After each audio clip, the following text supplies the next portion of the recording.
এই দেখো বন্ধুরা, আজকে দুপুরের খাবার খিচুড়ি করেছে মা। খিচুড়ি? দেখাও। খিচুড়ি আর কি? পাঁপড় ভাজা। তাহলে তোকে শুধু খিচুড়ি দেবো, পাপড় ভাজা বলতে ভুলে যাচ্ছে। পাপড় ভাজা দেবো না, পাপড় ভাজা আমরা খাবো। হ্যাঁ, চাই। এই যে আমার গপু বাবাকে খাওয়াতে বসেছি।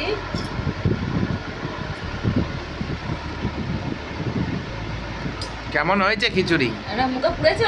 পাঁপড়ই নি, পাঁপড় খাচ্ছি। ও পাপড় খাচ্ছে। না শোনো বাবা, তুমি বড় বোতলে কেন জল খাচ্ছ বাবা? দেখো তো, খেয়ে দেখো তো খাবার আগে তুমি। ভালো হয়েছে, খুব টেস্টি। তোমরা যদি আমার মামার হাতে খেতে চাও তাহলে আমাদের বাড়িতে চলে আসো। আমরা খাবো না। খিচুড়ি যেমনই হোক ভালোই লাগে।